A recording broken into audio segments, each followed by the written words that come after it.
그러면 수업 시작하도록 하겠습니다. 이거는 금요일 날마다 있는 금요 특강이 되겠고요.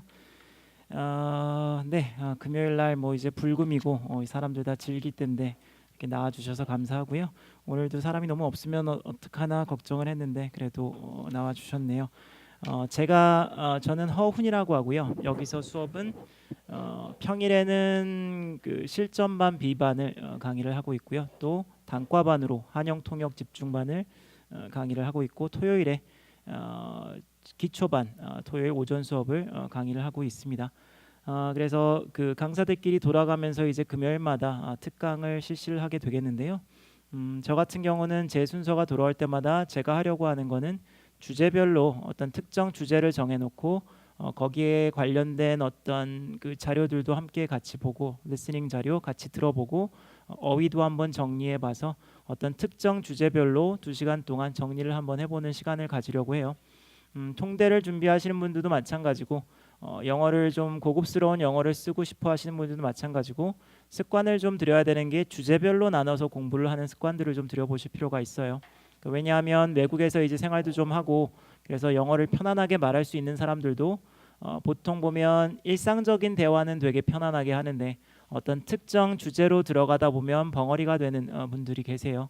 그러니까 그런 능력들을 좀 이제 통대를 준비하시는 분들뿐만이 아니라 어디 가서 영어를 좀 잘한다라는 이야기를 좀 듣고 싶으신 분들도 고급스럽게 영어를 사용하고 싶은 분들도 그 어떤 특정 분야의 용어들이나 관련 내용들에 대한 지식을 공부를 좀 해 나가실 필요가 있고 특히나 통대를 준비하시는 분들은 통대는 어떤 분야의 전문가가 될 필요는 없지만 다방면에 있어서 깊은 상식을 가지고 있어야만 돼요. 그렇기 때문에 입학생들에게 요구하는 조건도 그렇고 그래서 다양한 주제들에 대한 내용들이 시험에 나오게 돼서 내가 어떻게 우연히 좀 관심이 있었고 잘 알던 분야가 나오면 잘하지만 관심이 없었던 분야가 나오면은 되게 당황하는 분들이 되게 많아요. 그렇기 때문에 운에 맡길 수는 없죠. 시험에 등락을 운에 맡길 수는 없기 때문에 최대한 많은 관련 분야들을 다뤄보고 거기에 대해서 전문가까지는 아니더라도 좀 심도 있게 공부를 좀 해보실 필요가 있고요. 그래서 공부를 하시면서도 이렇게 컴퓨터 안에도 파일들을 좀 나눠두시면 좋아요. 어떤 주제별로 자료들을 묶어 놓으시고 그 다음에 주제별로 단어도 한번 정리를 해보시고 그래야지만 가끔씩 복습할 때도 주제별로 복습을 하는 습관을 가지면 그런 것들이 더 기억에 남고 학원에 다니면 문제점들이 이제 많은 사람들이 자료는 오래 다니다 보니까 많이 쌓이는데 어떻게 복습해야 될지도 모르고 어떻게 정리를 해야 될지도 모르니까 자료만 많이 쌓이고 그때 들었을 때는 알았던 것 같은데 막상 지나고 나면 또 다 생각이 안 나는 그래서 많은 돈과 시간을 투자해서 학원을 다니지만 사실 얻어가지 못하시는 분들이 상당히 많아요. 그렇기 때문에 주제별로 정리를 좀 해놓으실 필요가 있어요. 그게 컴퓨터 안에 파일로 정리할 수도 있겠고 학원에서 받은 프린트들을 그 실질적인 파일로 정리를 해서 주제별로 묶어놓고 관련 용어들도 정리를 해놓으신 다음에 생각이 날 때마다 관련 주제를 다시 한번 꺼내서 살펴보는 그런 연습들을 해보실 필요가 있겠고요. 세상에는 너무 많은 주제들이 있으니까 다 다룰 수는 없겠죠. 근데 시험 때나 주로 많이 나오는 그런 주제들이 있어요. 크게 나누면 뭐 사회, 경제, 뭐 문화, 뭐 그다음에 환경, 뭐 인권 이런 걸로 나눠질 수가 있는 분야들이고 또 세부적으로 들어갈 수 있겠죠. 경제 들어가서도 어떤 경제 전망, 거시경제 나올 수도 있겠고 특정 산업 분야들이 나올 수도 있겠죠. 우리나라가 IT 강국이다 보니까 IT와 관련된 그런 주제들도 통대에 자주 나오게 되고 올해 이슈가 또 작년부터 많이 되고 있는 거는 또 IT와 관련돼서도 AI와 관련된 4차 산업혁명 AI와 관련돼서 앞으로 미래의 직업들이 어떻게 변하게 될지 등 다양한 주제들이 나올 수가 있고요. 또 그와 관련돼서 자율주행차 얘기도 요즘 많이 나오고 있고 얼마 전에 자율주행차 시운행 중에 보행자를 치어서 사망하게 한 사건도 나오면서 크게 또 이슈가 되고 있으니까 관련 이슈들도 분류별로 또 나눠서 정리를 해보실 필요가 있기 때문에 그런 공부 방식들을 좀 익히실 필요가 있고요. 그래서 2시간이라는 수업이 사실은 별로 길지가 않아서 2시간 동안 뭔가를 좀 얻어가야 되는 수업을 특강을 해드려야 되는데 그러기 위해서는 다양한 주제를 다루기보다는 어떤 특정 한 주제를 정해서 그 2시간 동안 관련 주제 내용들을 같이 살펴보고 그래서 2시간이라도 딱 듣고 가면 이 주제에 대해서는 이제 용어나 내용들을 조금 머릿속으로 정리가 되겠다 싶을 정도로 뭔가를 좀 얻어갈 수 있는 그런 시간을 마련해 드리려고 하고요. 그래서 저는 앞으로 제 순서가 돌아올 때마다 특정 주제들로 이렇게 강의를 하려고 하는데 오늘은 주제를 암으로 정했습니다. 그래서 암이 미국인의 사망률 1위 그러면 the number one killer of Americans로 가게 되면 heart disease죠. 미국은 식습관 때문에 짜고 달고 기름진 음식을 많이 먹기 때문에 심장 질환이 사망률 1위인데 우리나라는 계속해서 사망률 1위가 암이죠. 각종 암이 한국인의 사망률 1위가 되겠습니다. 그래서 오늘의 주제는 암으로 정해봤고요. 그래서 내용을 한번 들어가기 전에 단어를 한번 쭉 정리를 해서 앞에 드렸어요.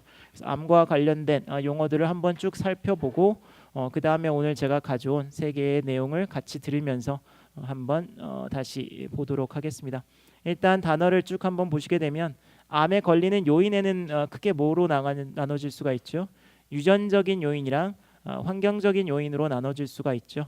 그래서 유전적인 요인 되게 bad genes라고 하기도 하는데 나쁜 유전자를 타고났기 때문에 그렇게 암에 걸리는 경우가 있죠. 특히 유전 성향이 강한 그런 암들이 있죠. 여성 같은 경우 유방암하고 그런 난소암 같은 경우가 가족력이 상당히 강하고 대장암 같은 경우도 가족력이 좀 있는 암으로 그렇게 이야기가 되고 그래서 그거를 genetic factors라고 하죠. 유전적인 요인, genetic factors가 되겠고 또 하나가 이제 환경적인 요인이 되겠죠. 유전자적인 요인이 아니라 내가 노출됐던 환경에 의해서 암에 걸리는 경우가 있겠죠. 그거를 environmental factors로 가게 되겠고요. 가장 대표적인 게 뭐가 있어요? 발암 물질이 있겠죠. 발암 물질에 노출이 많이 되다 보면 암에 걸릴 확률이 높아지고 오늘도 미세먼지가 매우 높다라고 하는데 미세먼지도 발암 물질 중에 하나가 되겠고요. 발암 물질은 carcinogen이라고 하죠. 근데 carcinogen 같은 단어가 생각이 안 나면 풀어서 가면 되겠죠. cancer causing substance 뭐 가서 암을 일으키는 물질 뭐 정도로 갈 수가 있겠죠. 그래서 발암 물질 같은 것도 암과 관련된 내용에서 많이 나오게 되겠고요. 그 다음에 암을 진단을 받을 때 암을 진단하는 전문의 그러면 cancer specialist 가도 되지만 oncologist라고 하죠. oncologist가 암 전문의가 되겠고 우리가 암 진단을 받을 때 만나는 의사 선생님이 oncologist가 되겠고요. 그 다음에 암을 이제 미리 예방하기 위해서 암을 치료하는 게 너무 어렵기 때문에 가장 좋은 방법은 빠른 진단이죠.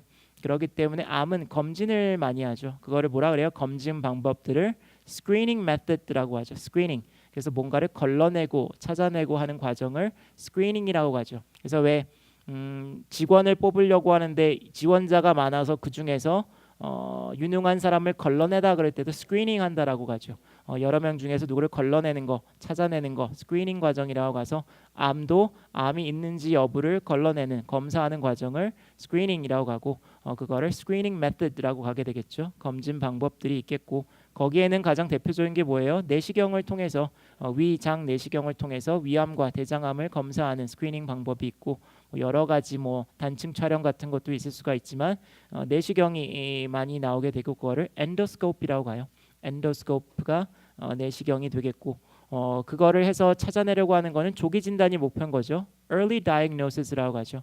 early diagnosis를 하는 거를 목적으로 하는 게 되겠고 근데 암은 오진율도 상당히 높대요. 그거를 misdiagnosis라고 하죠. 오진. 그래서 misdiagnosis rate가 오진율이 되겠는데 오진율도 상당히 높대요. 그래서 가족 중에 누가 암이 걸리게 되거나 진단을 받으면 되게 두세 명의 의사를 더 만나보라고 하죠. 그거를 뭐라 그래요? Get a second opinion, third opinion 그렇게 가잖아요. 암 diagnosed with cancer, 암 진단을 받게 되면 많은 사람들이 권장하는 게 second opinion 그리고 third opinion까지 받아보는 게 확실할 수 있다라는 얘기가 그래서 나오게 되겠습니다. 그리고 암을 우리가 얘기할 때 흔히 종양을 얘기하죠. 종양을 tumor 그렇게 되죠. 우리 몸에서 이런 검진 방법들을 통해서 종양이 발견이 되면 종양이 곧 암은 아니죠. 종양은 두 개로 나눠지게 되겠죠. 종양을 발견하면 튜머를 발견하면 뭐래요? 바이옵시를 하죠. 조직 검사라는 걸 하게 되겠고요. 그래서 조직 검사를 통해서 둘 중에 하나의 결론이 나오는 거죠. 양성 종양이 있고 악성 종양이 있잖아요. 양성이라는 건 뭐예요? 순한 걸 말하는 거죠. 그렇기 때문에 영어로 갈 때 benign tumor 가게 되겠죠. benign tumor라는 거는 순하다라는 거예요. 그래서 뭐라는 거죠? 종양이 순하다라는 거는 크기도 커지지도 않고 전이도 안 되는 거죠. 그렇기 때문에 그냥 놔둬도 되고 불편을 야기시키면 그 종양만 딱 떼내면 되는 거죠. 그런 거를 benign tumor 가게 되겠고 우리가 말하는 암은 악성 종양을 얘기하죠. 그래서 malignant tumor라고 가게 되겠고요. malignant tumor가 암을 얘기하는 거고 그 암이라는 거는 크기도 계속해서 자라나게 되겠지만 다른 곳으로도 전이가 되는 그런 암을 malignant tumor 가게 되겠습니다. 그래서 전이가 되는 거를 spread 간다라고 하면 되죠. 암이 몸으로 몸 전체로 번졌다 그러면 the cancer spread throughout the body 가서 spread라는 걸 쓸 수가 있겠고요. 전문 용어로 가면 metastasized라고 가요. The cancer metastasized throughout the body 하게 되면 몸 전체로 암이 전이됐다라는 거를 얘기하게 되겠고요. 전이가 되는 방식에는 암이 우리가 왜 대장암 같은 것도 초기에 발견하면 좋고 위암도 초기에 발견하면 좋다라는 게 처음에는 장 내에만 들어있죠. 그리고 위 안에 들어있잖아요. 근데 커지면은 장벽을 뚫고 나가요. 그러면 혈류 안으로 암세포가 들어가서 혈류를 타고 몸 전체를 돌아다니다가 어디서 또 자라게 될지 모르는 거죠. 그래서 그 암 덩어리가 커지게 되면 전이가 될 확률이 훨씬 더 많은 거고요. 그 다음에 유방암 같은 경우에는 왜 이런 림프절 같은 거 옆에 있으면 크기가 좀 커져서 림프절에 암이 닿게 되면 림프절을 타고 또 전이가 되게 되겠죠. 그래서 림프절도 암 관련 얘기 나올 때 많이 나오게 되겠고요. 그거를 lymph node라고 해요. lymph node. 그래서 림프절과 같은 용어 정도도 암을 얘기할 때 많이 아시면 좋겠고요. 그 다음에 우리가 1기, 2기, 3기 이렇게 나누잖아요. 영어로는 기 가면 stage로 가요. stage 1 cancer, stage 2 cancer. 그래서 몇 기 암인지 이런 걸 얘기하게 되겠고요. 왜 뭐 2기 유방암 2기다 그럼 stage 2 breast cancer 그렇게 가는 거죠. 그래서 몇 기 할 때 stage로 가게 되겠고 되게 1, 2기가 초기가 되겠고 되게 3, 4기 정도 되면 말기 정도 가잖아요. 그러면 뭐라 그래요? late stage 또는 advanced stage로 갈 수도 있겠고 말기가 되면은 이제 거의 치료가 어려워지잖아요. 그래서 terminal stage라고 가기도 해요. 치료가 많이 힘들어지는 그런 단계다. 그래서 말기암을 terminal stage라고 가기도 하겠고요. 그래서 말기암 그럴 때 terminal stage cancer가 되겠고 암에도 여러 종류가 있기 때문에 그 주되게 나오는 암의 종류들에 대한 명칭은 아시면은 좋을 것 같고요. 그래서 5대 암이라고 하죠. 대장암이랑 위암, 간암, 유방암, 자궁경부암, 폐암 이렇게 들어가요. 그래서 이런 것들은 대장암 colorectal cancer 가게 되겠고 위암 gastric cancer 가게 되겠고 간암 liver cancer, 유방암 breast cancer, 자궁경부암 cervical cancer 가게 되겠고요. 폐암 lung cancer 가게 되겠고 우리나라 그암 그 5대 암엔 들어가진 않지만 발병률 1위는 단연코 갑상선암이에요. 갑상선암이 발병률이 가장 높고요. 근데 사망률은 가장 낮은 암 중에 하나죠. 그렇기 때문에 예후가 상당히 좋기 때문에 사람들이 크게 우려는 하지 않는 심지어 말기에 발견이 돼도 사망률이 그다지 높지 않은 그런 암이 되겠고요. 근데 발병률은 현저하게 가장 높은 그런 암이 되겠습니다. 그래서 thyroid cancer 가게 되겠고요. 난소암 아까 말한 것처럼 유전적 성향이 가장 강한 암 중에 하나고요. ovarian cancer 가게 되겠고 특정 유전자를 가지고 있는 여성들은 유방암이랑 난소암이 함께 나타날 가능성이 크다 그러죠. 그래서 ovarian cancer하고 breast cancer하고 연관되어져서 텍스트가 많이 나오게 되겠고 아까 말한 환경적 요인 environmental factor 할 때 가장 크게 environmental factor에 영향을 많이 받는 거는 폐암이죠. lung cancer. 그래서 흡연 가장 큰 이유고 우리나라도 요즘 기승을 부리고 있는 미세먼지 같은 것도 폐암 증가의 원인이 될 수 있다라고 하고요. 췌장암도 넣습니다. 췌장암을 넣은 이유는 사망률이 가장 높기 때문이에요. 사망률이 가장 높은 pancreatic cancer가 되겠고요. 사망률이 높은 데는 여러 가지 이유가 있는데 위치 때문에도 그렇다라고 해요.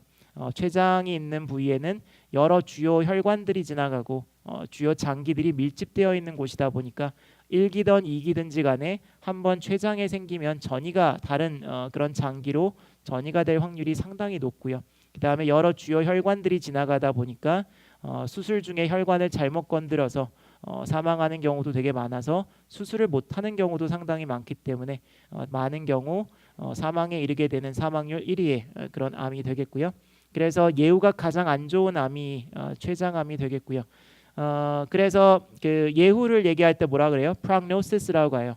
prognosis가 good하다, bad하다라고 가서 예후가 좋다, 나쁘다가 되겠고 예후가 가장 좋은 암은 위에 명단에 나와 있는 아까 말한 갑상선암이 되겠고 예후가 prognosis가 가장 나쁜 암은 pancreatic cancer 췌장암이 되겠습니다.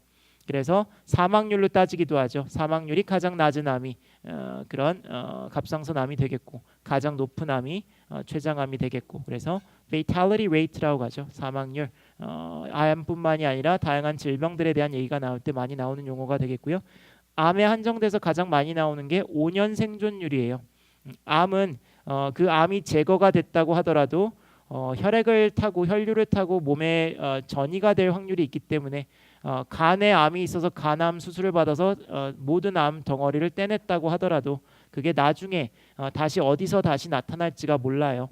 그렇기 때문에 암은 완치가 됐다라는 말을 잘 안 쓰고 일단 완치라는 말을 쓰려면 5년 동안 다른 곳에 전이가 안 됐을 때 그때 비로소 완치라는 말들을 쓰기는 하는데 그래서 5년 생존율을 상당히 중요한 지표로 보죠. 그래서 이거를 5-year survival rate라고 하죠. 5-year survival rate라고 하고 이게 암에 많이 쓰이는데 암뿐만이 아니라 또 요즘 어디에 많이 쓰냐면 자영업 같은 거 할 때 많이 쓰여요. 우리나라가 자영업이 뭐 5년 생존율이 뭐 10% 미만이다 뭐 가서 이번에도 보면 제가 여기 이제 학원에 있었던 지가 이제 5년 정도가 된 것 같은데 가게들이 다 바뀌었어요. 처음에 그 해에 있던 가게들이 거의 남아있는 게 없고 다 바뀌죠. 그래서 그런 것들을 얘기할 때도 5-year survival rate라는 거를 그때도 쓰게 되겠고요. 뭐 2년, 2-year survival rate, 3-year survival rate 뭐 다 되겠지만 되게 기준으로 많이 삼는 게 5년으로 삼기 때문에 5-year survival rate가 많이 나오게 되겠고 암은 완치라는 표현을 제가 잘 안 쓴다 그랬는데 그래서 뭐라 그래요? remission이라는 걸 많이 써요.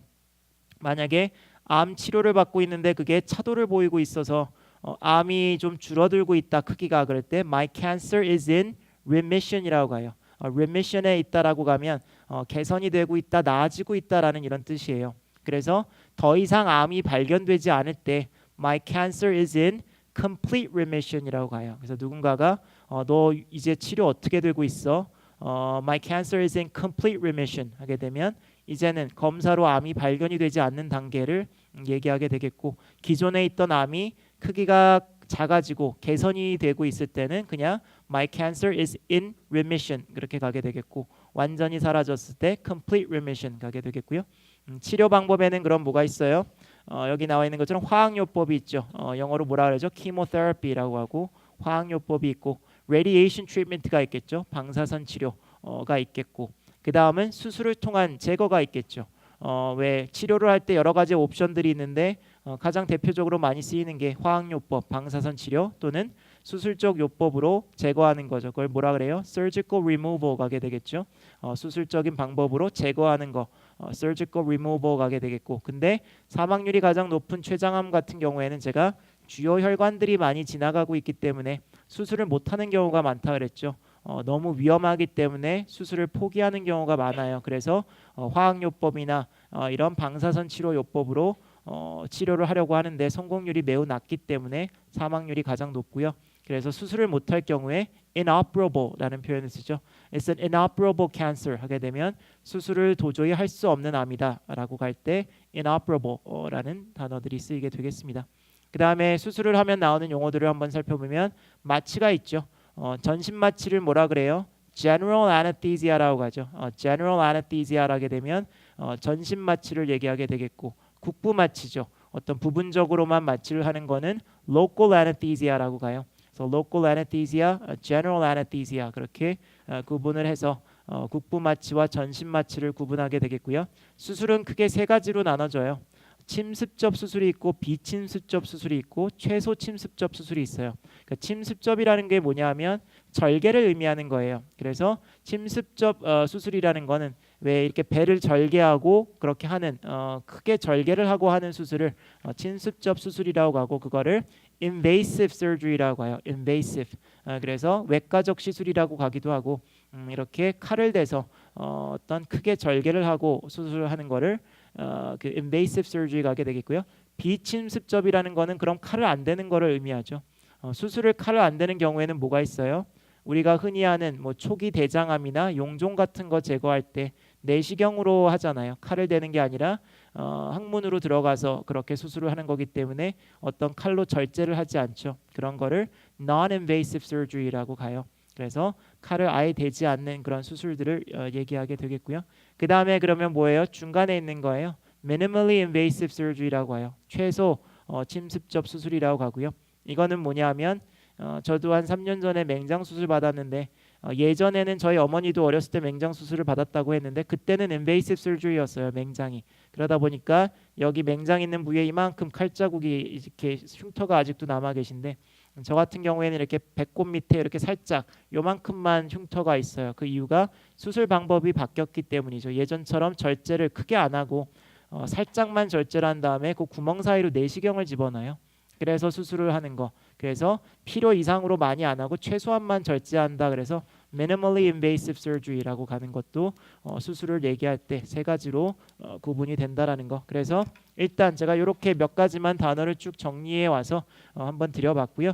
관련 분야들을 계속 이제 주제별로 여러분들이 공부를 하다가 또 나중에 공부를 하다가도 암과 관련된 텍스트가 또 어디서 나왔는데 뭐 새로운 단어 같은 게 발견이 됐다. 그러면 단어장에 계속 늘려가는 거죠. 그래서 이렇게 주제별로 단어들이나 표현들도 정리를 해두시면 그리고 자료들도 주제별로 모아두시면 나중에 복습을 할 때 훨씬 편하고 그 공부 습관이 잘 들 수 있게 돼요. 그렇기 때문에 주제별로 이렇게 나눠서 하시는 거를 꼭 해보실 필요가 있고 이렇게 단어들도 한번 쭉 정리를 해두시면은 모든 주제별로 다 이렇게 해놓으시다 보면 사실은 훨씬 편하게 공부를 효과적으로 할 수가 있게 되겠고요. 그래서 오늘은 단어를 이렇게 같이 한번 살펴봤고